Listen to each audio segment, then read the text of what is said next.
Alexis Moncayo y Licenia Espinel comparten un diálogo con la invitada. En Punto Noticias hablamos de...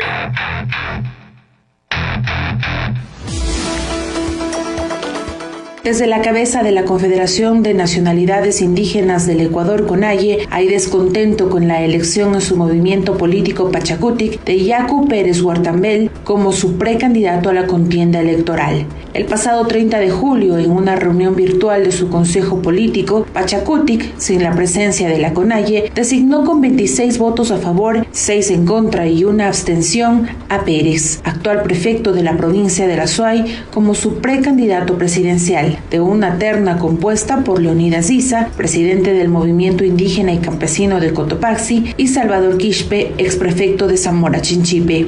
Al conocer la decisión, la CONAIE enseguida informó en su cuenta de Twitter que realizará un consejo ampliado el próximo 6 de agosto con 3 puntos. El principal, definición de respaldo a la candidatura presidencial del movimiento indígena con toda la estructura, puntualizaron. El presidente del colectivo, Jaime Vargas, reconoció días atrás en una entrevista que no rechazan a Pérez, pero quieren que termine su mandato de prefecto.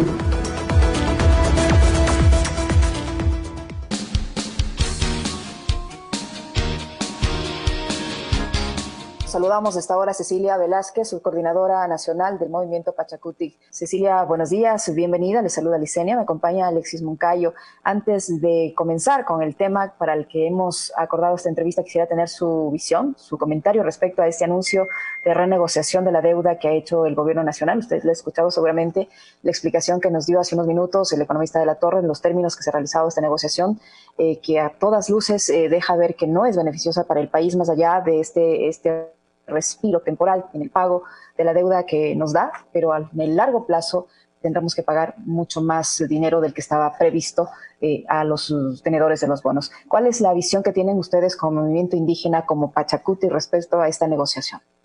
Decía, buenos días, Licenia, y a toda la audiencia de Pichincha Universal, y poder compartir esta mañana algunos criterios. Nosotros desde entrada sabíamos, y el pueblo ecuatoriano lo dijo, que la renegociación, entre paréntesis, de la deuda externa no beneficiaba al país. Si cometieron, si se cabe el término, un error histórico de sobrepasar las vidas humanas de los ecuatorianos y prefirieron hacer una renegociación de la deuda en favor de pequeños grupos de los tenedores de la deuda, eso nunca iba a beneficiar al Ecuador. En eso estuvimos claros desde un inicio. Mediante cadenas nacionales, mediante entrevistas en los medios nacionales, etcétera, el señor ministro y el presidente de la República trataron de engañar una vez más al pueblo ecuatoriano que esto era un beneficio para las mayorías y que era un acuerdo, una resolución, una decisión acertada del gobierno nacional de haber entrado en este proceso, y si no se hacía eso, además de que pagaron la deuda y que no deberían pagar en estos momentos de la crisis, sin embargo dijeron si es que no se hacía eso, no podíamos tener más créditos, y hasta este momento el pueblo ecuatoriano no sabemos cuánta plata de los créditos han llegado después de la renegociación. Todo o nada, simplemente es eso. Entonces no hay beneficios directos para los ecuatorianos y al menos para la gente empobrecida de este país. No tiene ninguna relación efectiva en el caso de reactivar la economía, en caso de implementar nuevas fuentes de trabajo, de crear dinámicas productivas. No ha habido definitivamente, sino que han favorecido obviamente las políticas neoliberales y del Fondo Monetario Internacional. Decía que Cecilia, nuestra invitada, se ubica en ese 98% de encuestados de nuestra primera pregunta del día de hoy, que consideran que no fue finalmente un buen negocio la renegociación de la deuda. 98 personas de las encuestadas que han respondido a nuestra pregunta en redes sociales dicen y coinciden con Cecilia de que no hubo precisamente un buen manejo de la deuda. Pero mira tú que también yo quisiera pedirle a Cecilia, antes de entrar a abordar los temas relacionados con la política interna del movimiento Pachakutik y de la CONAIE, ¿cuál es su opinión con respecto de la cadena nacional del presidente? Porque el presidente nos muestra una realidad totalmente distinta de la que vivimos el día a día en las calles y totalmente distinta de la que nos expuso nuestro anterior invitado, el economista Carlos de la Torre. El presidente habla de que dejará un país mejor al próximo gobierno, habla de que hemos ganado la credibilidad de los mercados internacionales, habla de que la renegociación ha sido un éxito y ha terminado felicitando a su equipo económico. Entonces yo también quisiera preguntarle a Cecilia su opinión con respecto a la intervención del presidente en la cadena. Bueno, yo personalmente no soy tan convencida de las encuestas. Una cosa es estar a pie, conversar con la gente y lo que es más, vivir esa realidad en los territorios. Y ya las encuestadoras pueden hacer encuestas por aquí, encuestas por allá, perfecto. Al igual que el gobierno nacional, él cree que hemos ganado la credibilidad, que me las demuestre o que nos demuestre al pueblo ecuatoriano cuál es, por lo menos, una de las credibilidades que haya ganado el gobierno actual. No conozco cuál es esa credibilidad. Segunda cosa es que la renegociación no es, como no favoreció al pueblo ecuatoriano, ¿cómo es que está felicitando al equipo económico si nos ha llevado al desastre de todo esto?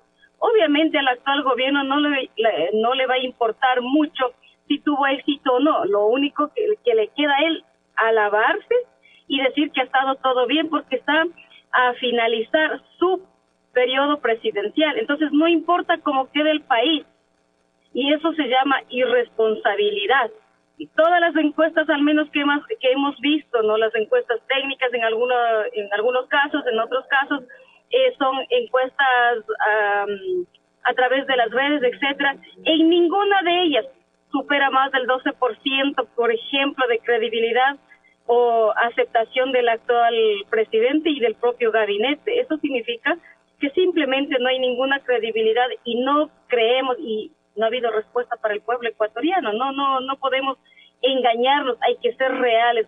Fracasaron en la renegociación, fracasaron en el sistema de salud, fracasaron en el sistema de educación, visibilizaron y profundizaron el tema de la corrupción. Eso es lo que vemos en la vida real y práctica.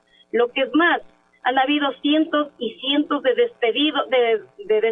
despidos de los trabajadores, ¿no es cierto?, tanto del sector público como privado.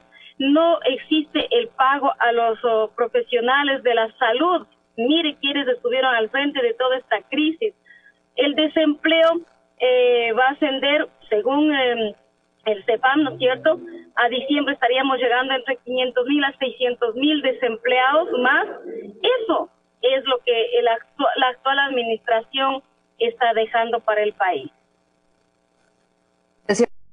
De la política interna de su movimiento. Al parecer, esta decisión de Pachacuti de postular a Yacu Pérez, el prefecto de la SUAY, como el precandidato a la presidencia de la República, no ha caído del todo bien en lo que tiene que ver con el movimiento Pachacuti y sobre todo el movimiento indígena. La CONAIE, de hecho, mantiene la convocatoria para su consejo ampliado para este 6 de agosto, en el que se supone van a decidir si respaldan o no al candidato que ha sido designado por Pachacuti. ¿Cómo está la situación entre la CONAIE y entre el movimiento Pachacuti? ¿Hay división en realidad, fruto o provocada por la decisión de candidatizar a Yacu Pérez?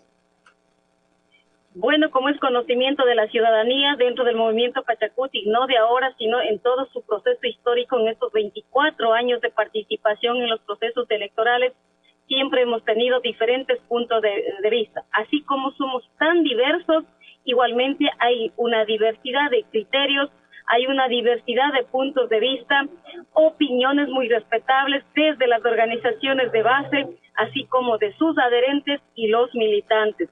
En ese sentido, en todo el proceso que estamos viviendo hoy por hoy, las organizaciones políticas, no solamente el movimiento Pachacuti, después de todo un recorrido de estos 4 meses tan duros de salvar vidas de los ecuatorianos, en el caso de nosotros como movimiento Pachacuti, sus dirigentes, sus coordinaciones, lo que hemos estado es primero tratando de salvar vidas, de llegar con los kits, de dar insumos de protección, etcétera, capacitando a nuestras bases.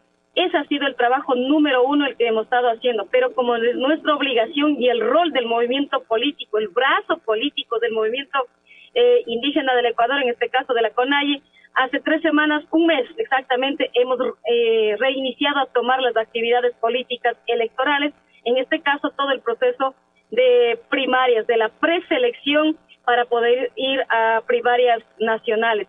En ese sentido, han habido como 4 candidaturas, entre ellos Salvador Quispe, Jaime Vargas, Leonidas Diza y Yacu Pérez.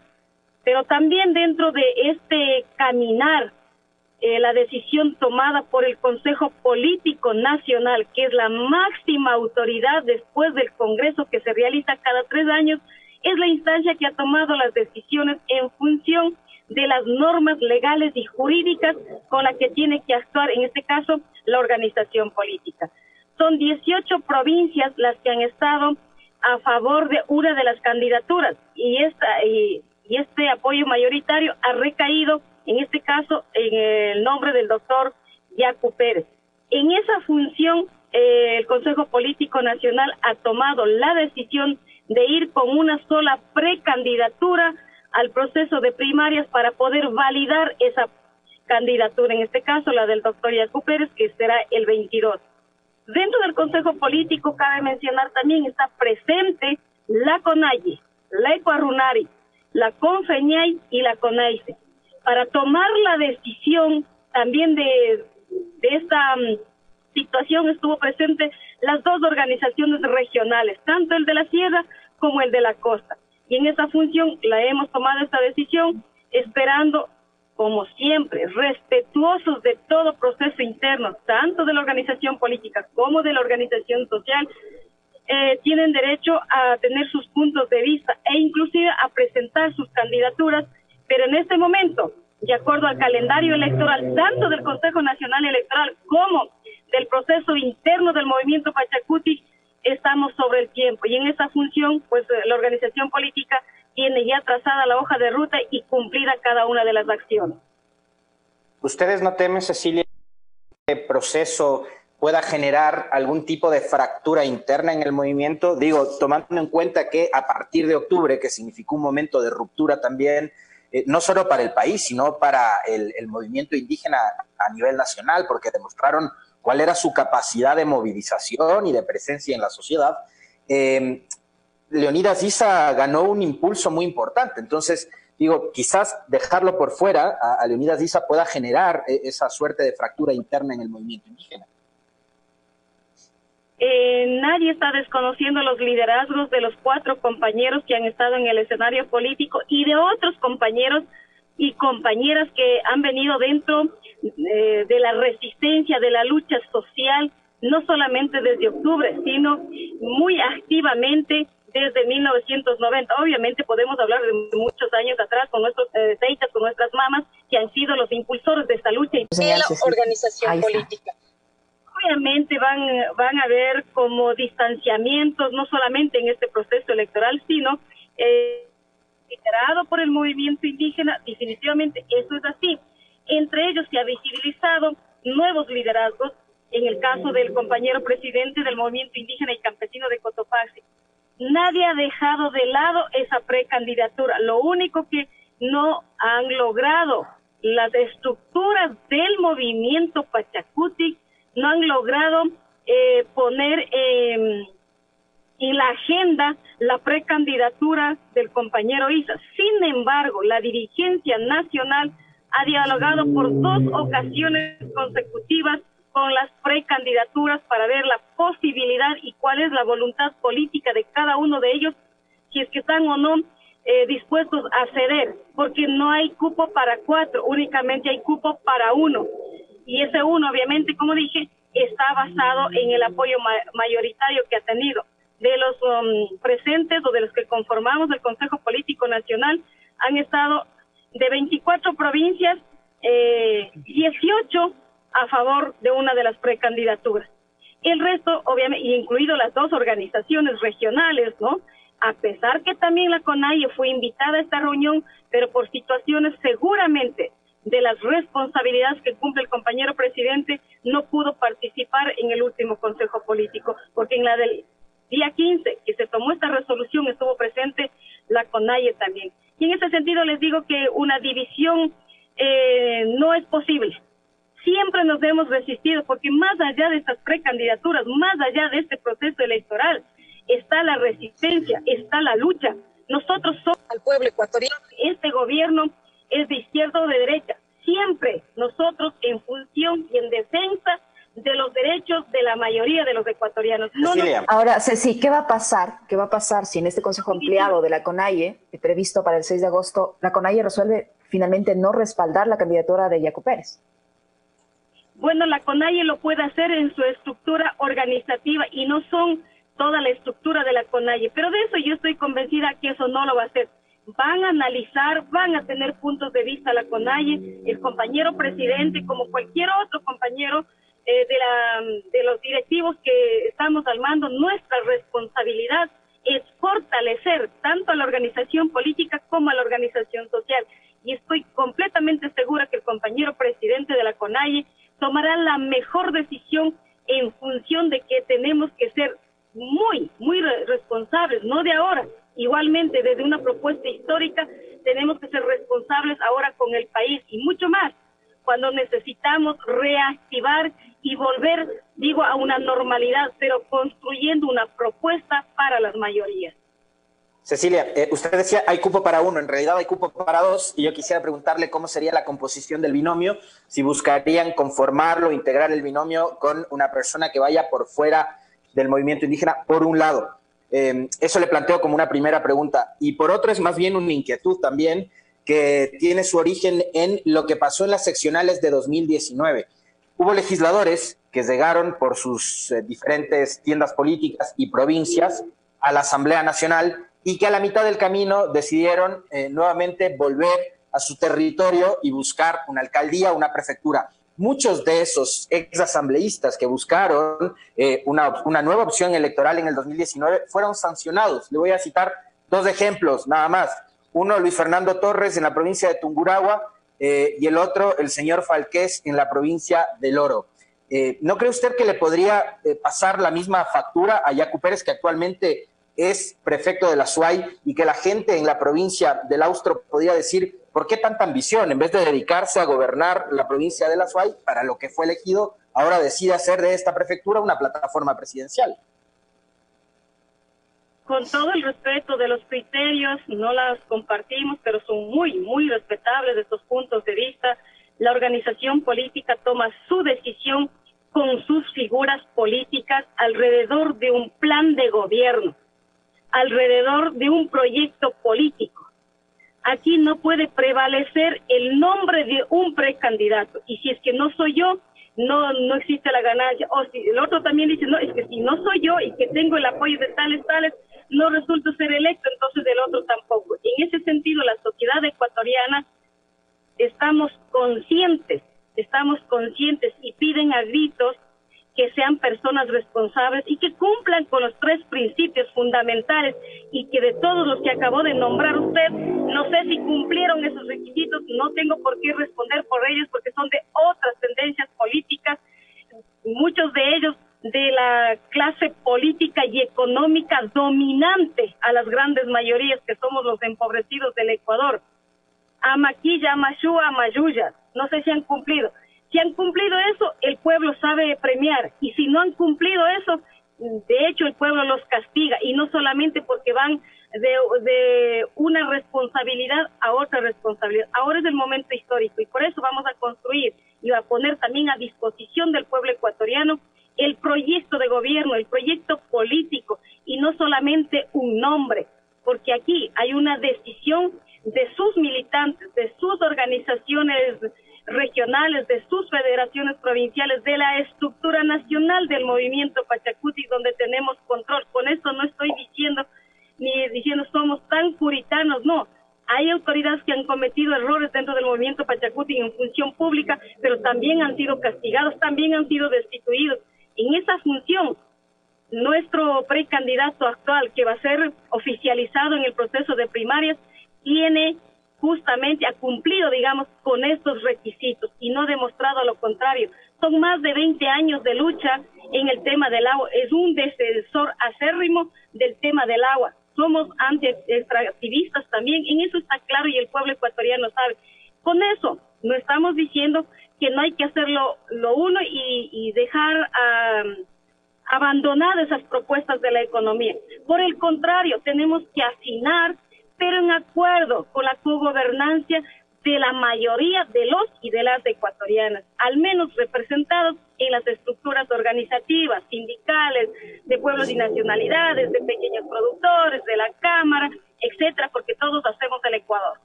¿Cuál es el proyecto político al país? Pachacuti, ¿qué le propone al Ecuador? Que hoy además estamos viviendo una coyuntura totalmente distinta a la de elecciones anteriores. Hoy estamos en medio de una pandemia, de una emergencia sanitaria que confluye con crisis política y con crisis económica. Es decir, es la tormenta perfecta, ahora sí. Entonces, en medio de esta situación, ¿cuál es la salida que ustedes le proponen al Ecuador?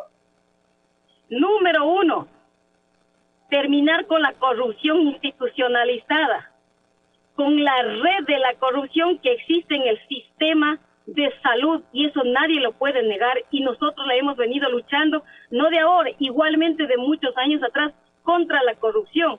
Hay plata para llevarse, pero no hay plata para arreglar, recomponer o asistir en el tema de la pandemia. En plena crisis sanitaria, la corrupción ha campeado. Entonces hay que cortar de eso. La segunda cosa, el tema de la reactivación productiva. El Estado ecuatoriano no tiene política pública para el agro. Está entre 40 y 50 años que no han retomado el tema de la reforma agraria.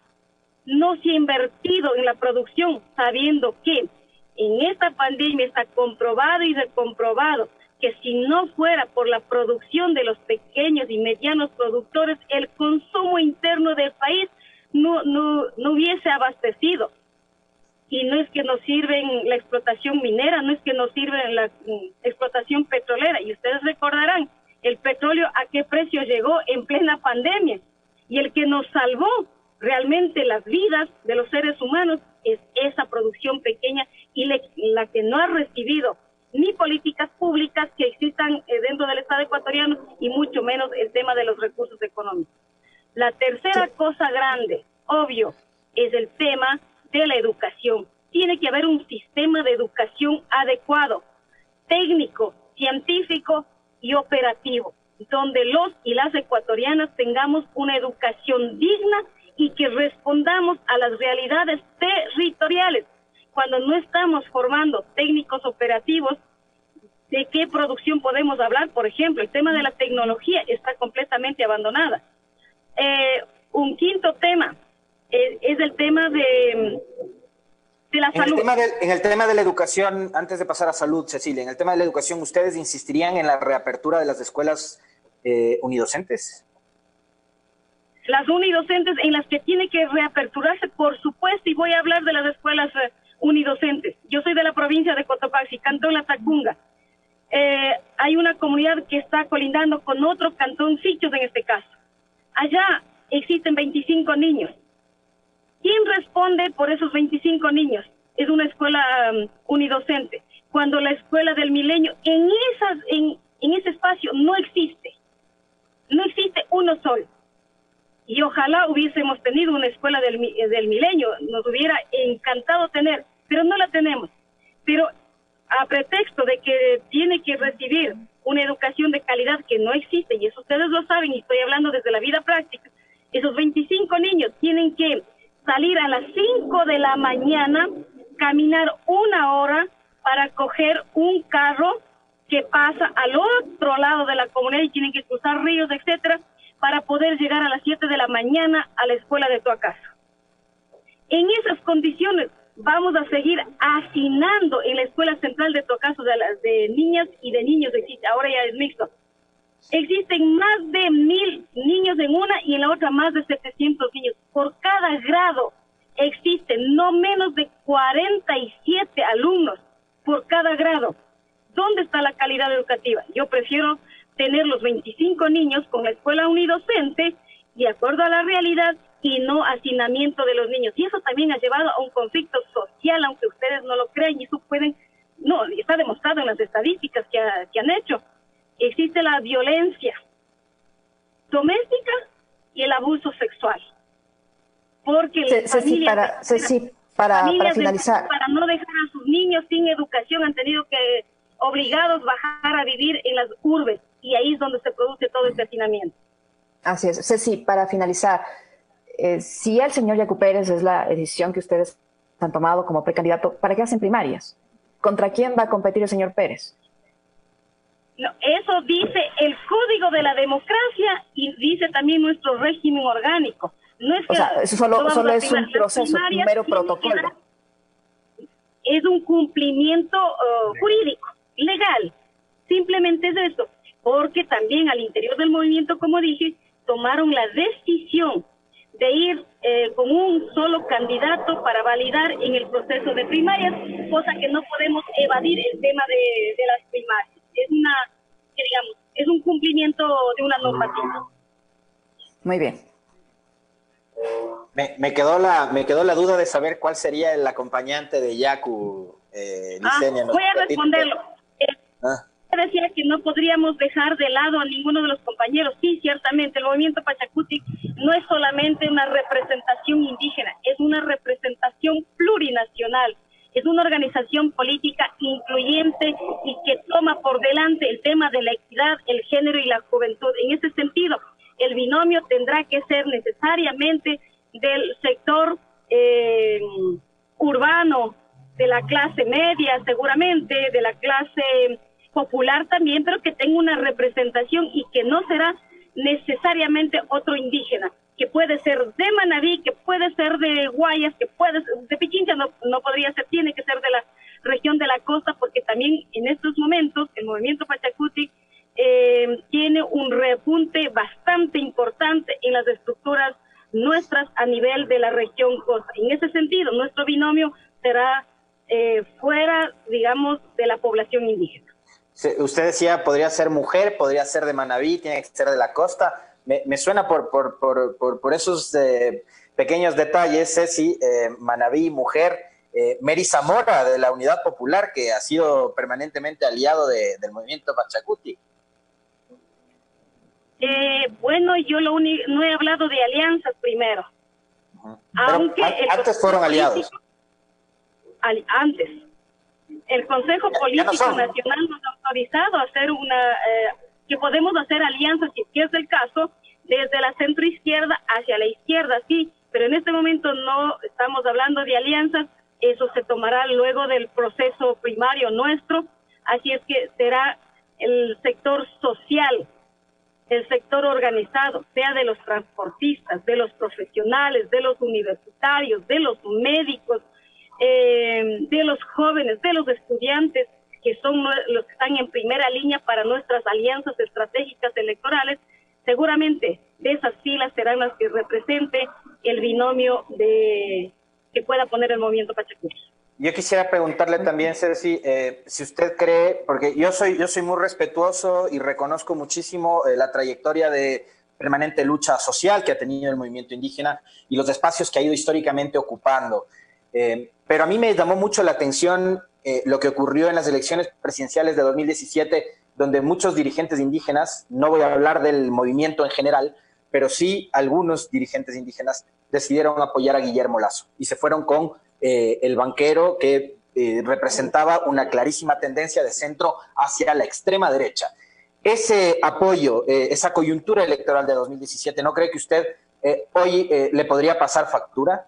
De que eso la gente podría empezar a recordar qué pasó con la lucha indígena, con las causas que venía defendiendo más cercanas del centro a la izquierda y de pronto en 2017 terminan apoyando a Lasso. Eso podría ser, digamos, un punto negativo de cara a la campaña que se avecina.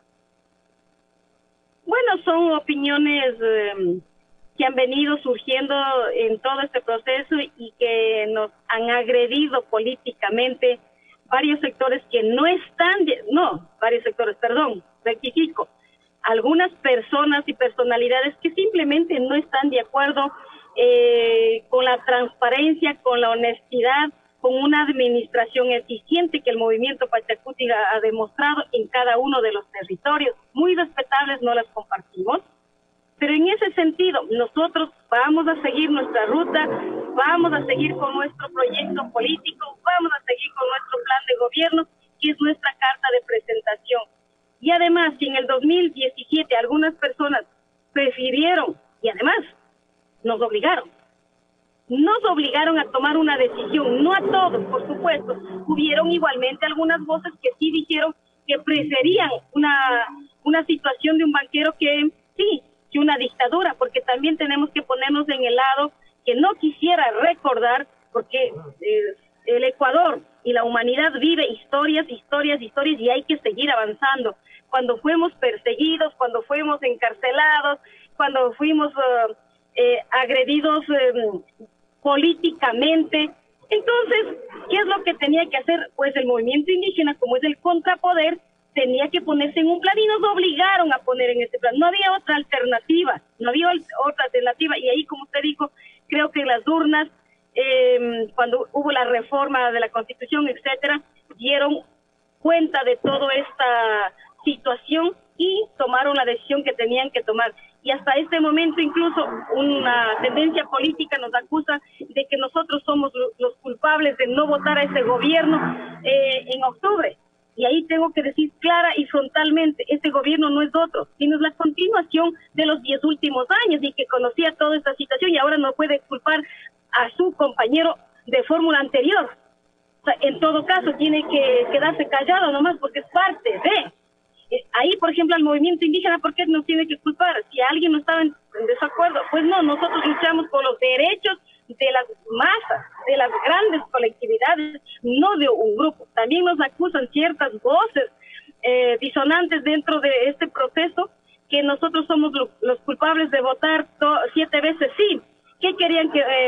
No, 7 veces, claro, sí. ¿Qué quería que votemos 7 veces? No. Pues no, porque somos una oposición política y así como después serán frente al movimiento Pachacutic también otras agrupaciones políticas serán la oposición, por supuesto. Entonces, en ese marco de la democracia, nosotros vamos a avanzar y solamente lo que decimos al Ecuador es que entre todos saquemos adelante a este país.